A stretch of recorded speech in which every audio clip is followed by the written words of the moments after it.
So let's switch gears a little bit here. I'm curious, did you watch the Destiny and Ben Shapiro debate?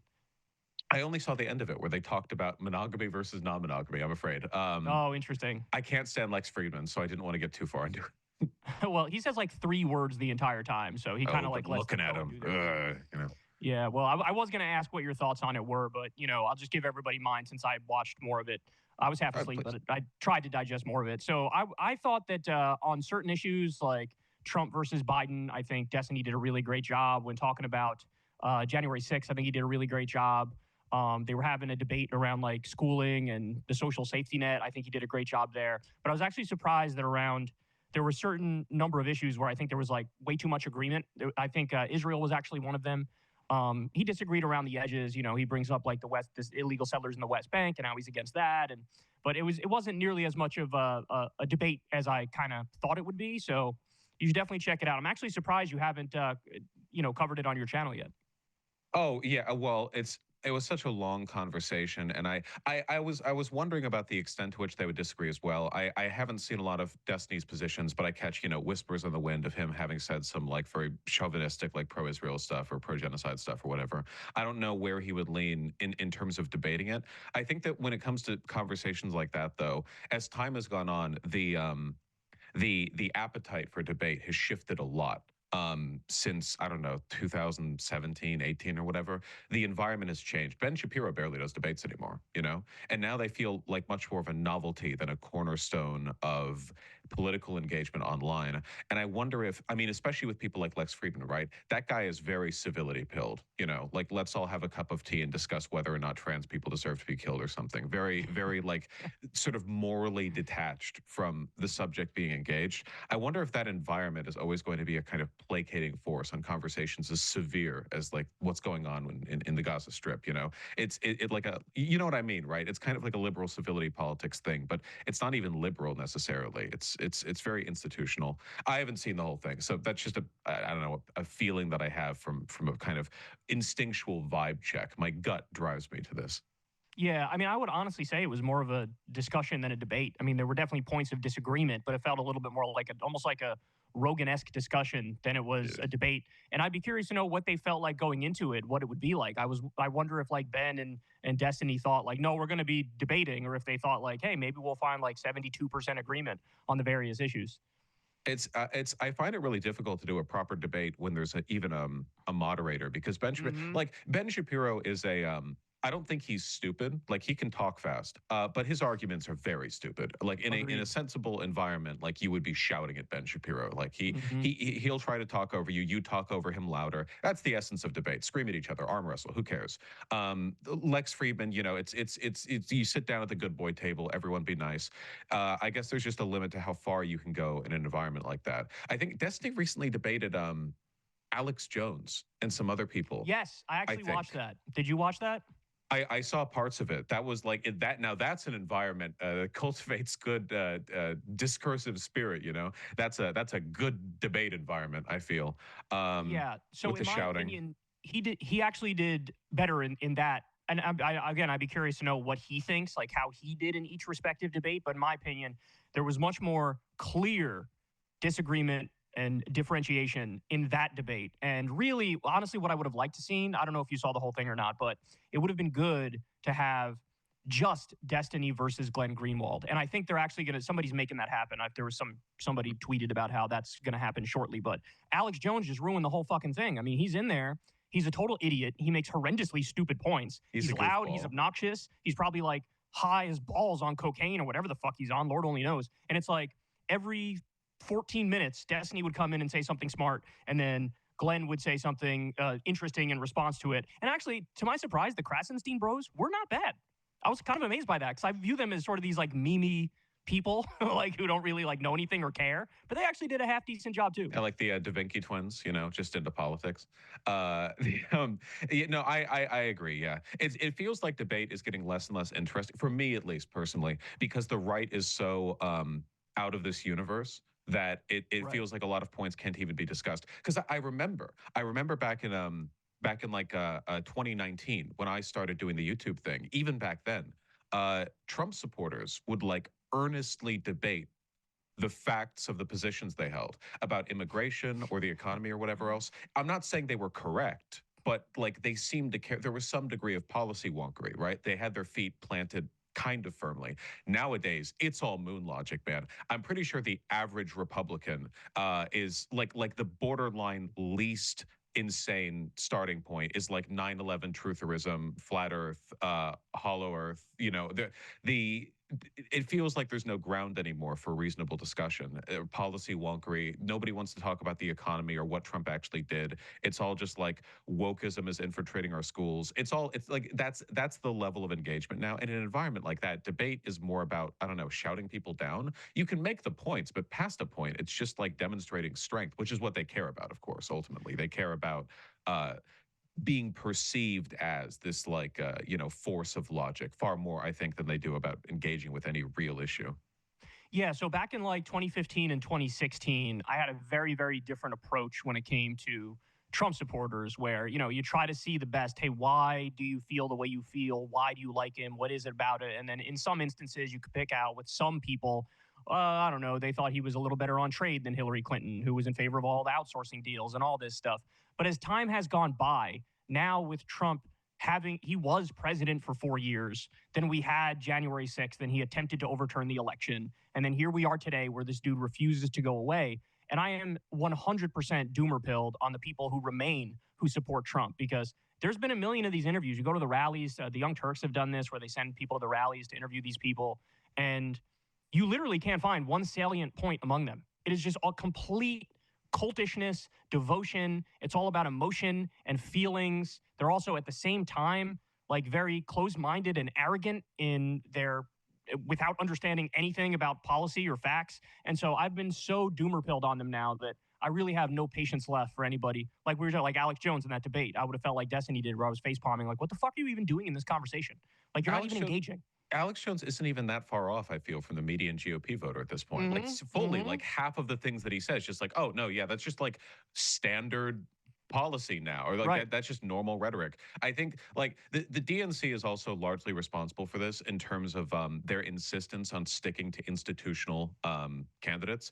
Biden is so like moderate centrist, like I've been in politics for 500 years, you know, I was born before America was founded. He's not going to inspire anywhere near that kind of like dissident, independent leaning, like we can all lean into this thing. A lot of people, I saw this interview in Politico literally yesterday, there are people who treat Donald Trump effectively as like a maverick third-party candidate, despite being the face of the GOP. And he does to an extent have that energy, because despite everyone in the GOP bowing to him, he doesn't feel like he's beholden to the GOP. He kind of feels like his own force.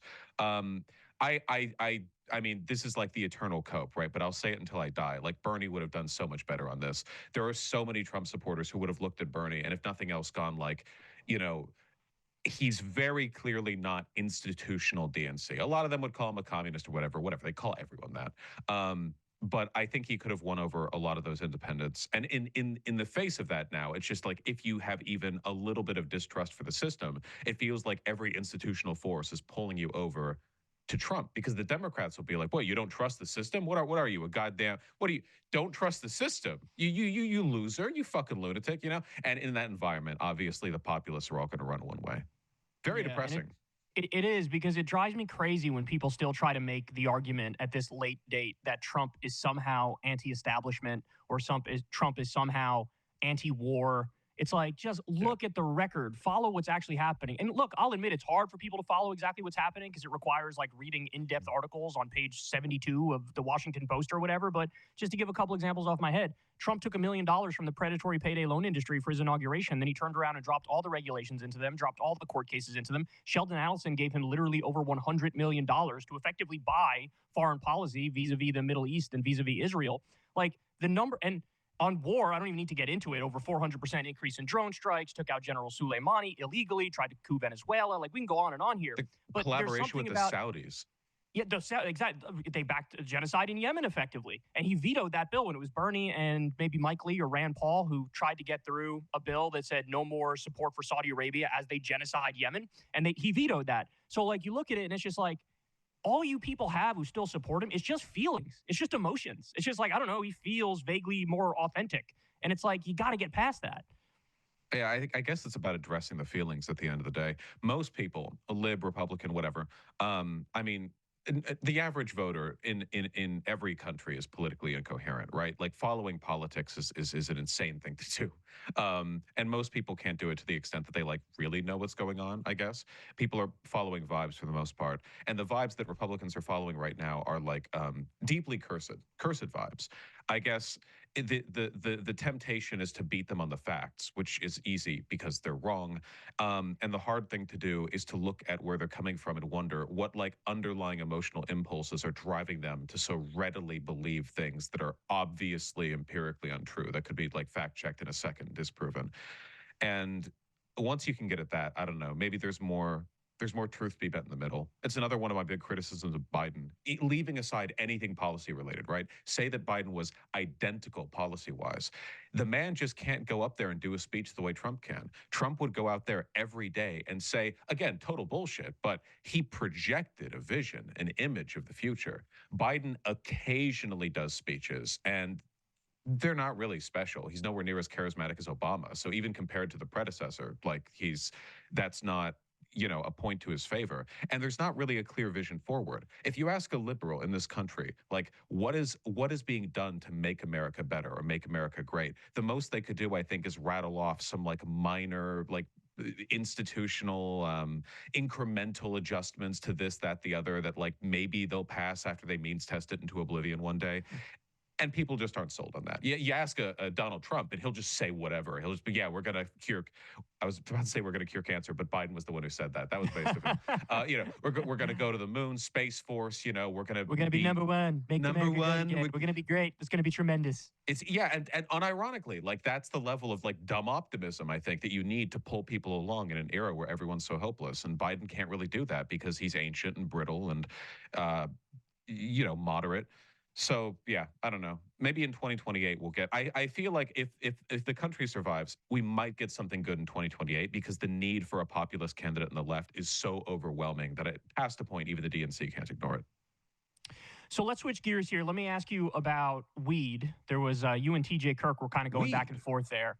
He made a video. I saw his video in response to you, and then I saw some of your response to him. But I just want to get it straight from the source here. So what exactly is the disagreement? What's the point of contention when it comes to marijuana? Because I'd imagine on the actual policy, you guys agree. You think it should be legalized. You think people should have the freedom to do it if they want to, et cetera. What's the actual crux of the disagreement? Yeah, no policy disagreement. It's just, I don't know if you've experienced this. This might be like a cultural thing. I literally went to university in Humboldt County, the weed capital, before weed was made like broadly legal in California, where there are a lot of people who are alcoholics, and if you point out to them that they're dependent on alcohol, they kind of own it to an extent. Like, it's not good, but they own it. But I've met so many people who are hopelessly addicted to marijuana. And by addicted, I mean like they smoke it all the time. Like, I know there's like a neurochemical difference in how the brain processes alcohol versus marijuana. I'm more talking about like socially addicted. Like, they just use it constantly.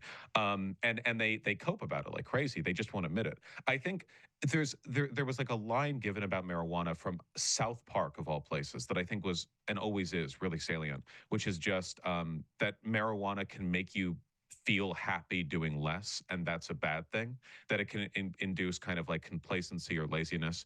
And I know a lot of people, maybe this is also like a queer community overlap thing, because I know this is like a big issue with like fucking trans people or whatever, but they have negative feelings, and rather than deal with them, they just spend a bunch of money on weed, and it drains their finances, and they don't really like move forward or deal with anything. And it makes me kind of sad. And I've noticed that people get really defensive when I talk about this stuff. So as a response to them getting defensive, I get aggressive, and then just invariably it's like a shit flinging contest between me and my community, where there are like 3 people in my chat who are arguing that actually you can't get addicted to weed, it's not possible, and then I call them a bunch of slurs, and just moves forward from there.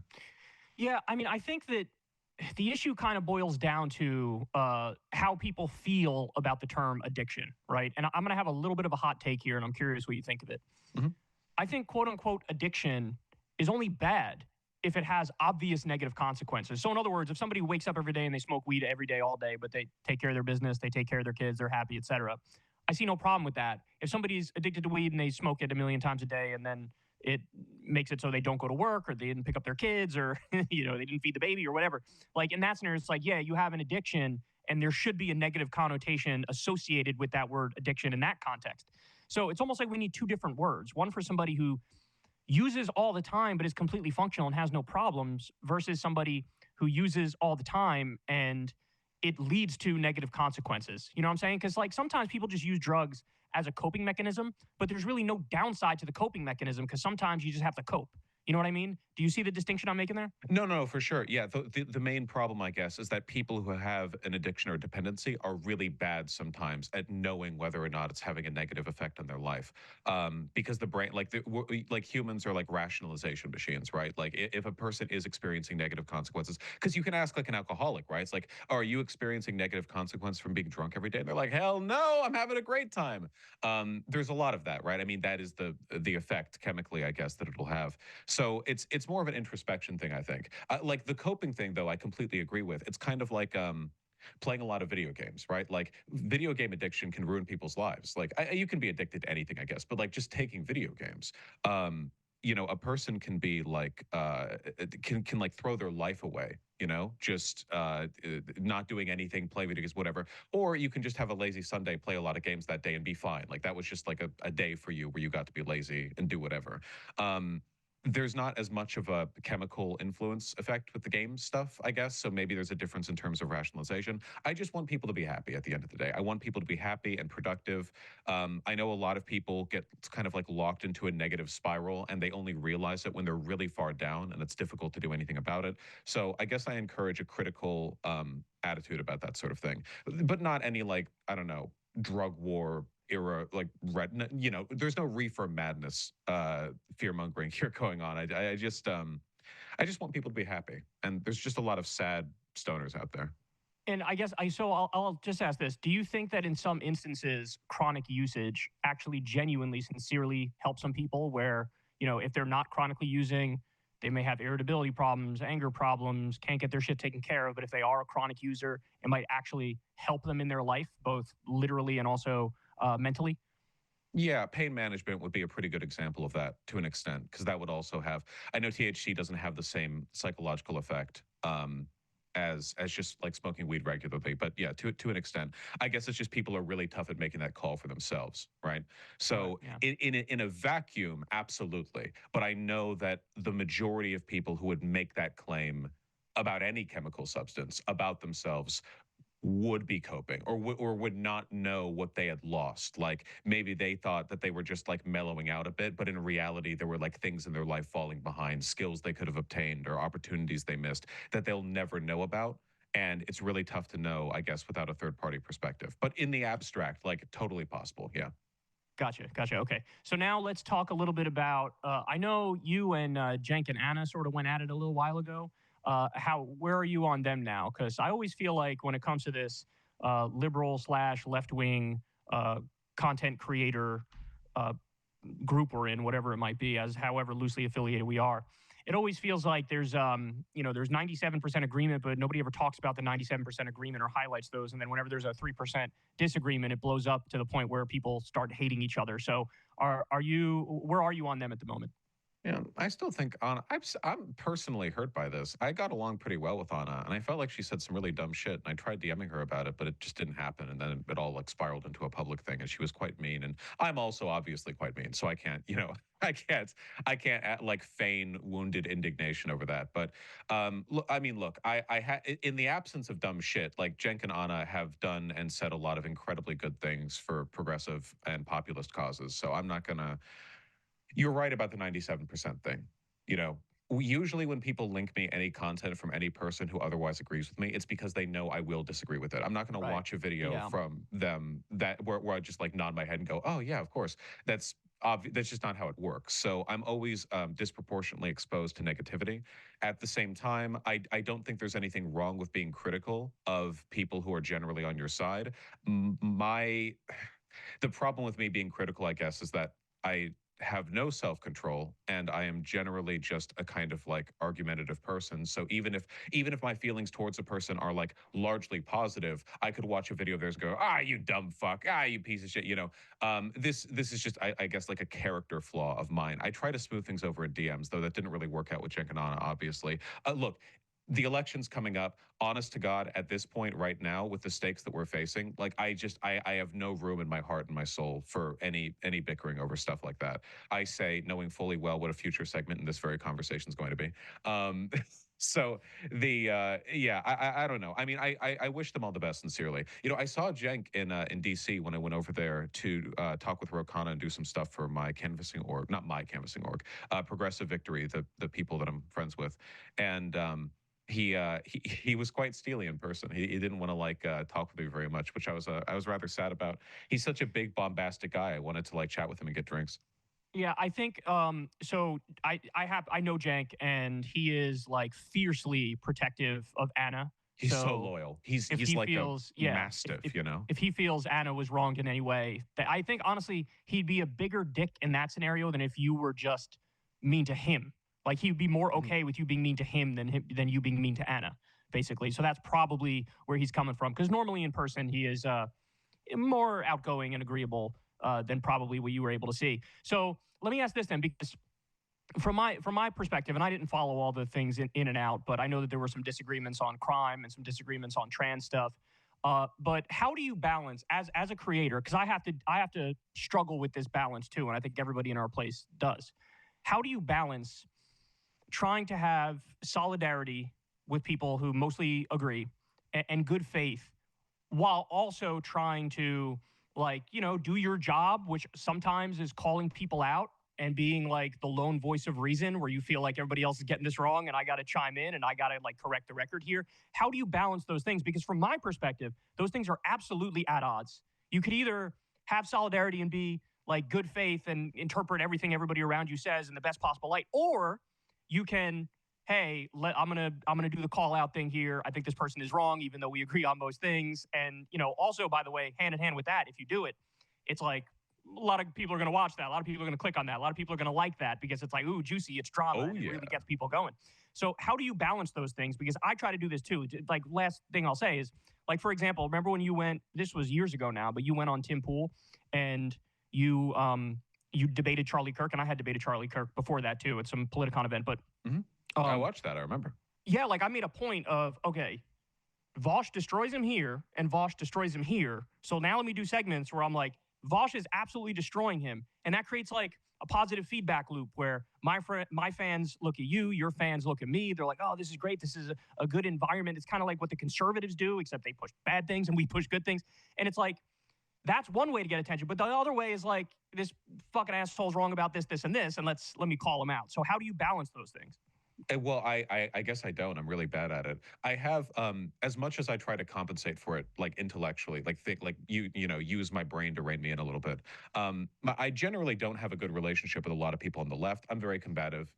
This is mostly like, well, there are parts of this that I definitely think are my fault. So it's not something that I feel very entitled to complain about. But it does give me the impression sometimes when I'm there with my stream chat, when we're all just watching videos, it gives me the impression that there's not much solidarity for me to like actually ruin, or many bridges for me to actually burn. I think that what you spoke to there, about like, oh, he destroyed this person, or oh, he did so great here. Like, that stuff is not only, for one, it's good content. For two, like, people like seeing that like cross creator hype. Um, it's also really effective in terms of solidarity building. It's just good politics, frankly. You're right about the balance between being good faith and being like, sort of good about solidarity building. I feel like this didn't used to be as difficult because back in the 1960s or whatever, we didn't have everything being put online. If somebody Right. said some dumb shit, like, whatever, like, oh, he said that, she said that, he said, okay, what, like, let's go march. But nowadays, everyone is subjected to everything that everyone else believes. And invariably, especially in a live streaming format, people are like, hey, look at this dumb shit. And even if you look at it and then go, that's pretty dumb, yeah, and then move on. Now there are like 4,000 people who are watching, and that's their first impression of that person. But so like that's a lot of negativity you've set up at the beginning. I don't know. I think that like this is something that I've always tried to be better about, and I keep failing at it, which is just understanding beyond any individual criticism the broader stakes at hand. Because I talk about other people failing to do this. So when I myself then go over a video, from, say, for example, a person I'm on good terms with who I really like, and then make like, oblique comparisons to Nazi rhetoric. In retrospect, it's like, okay, it's not that I think anything that I'm saying is indefensible, right? Like I love making comparison to Nazis. I'll do that all day. But in the broader context of what's going on here, is there not like another way this could have been handled?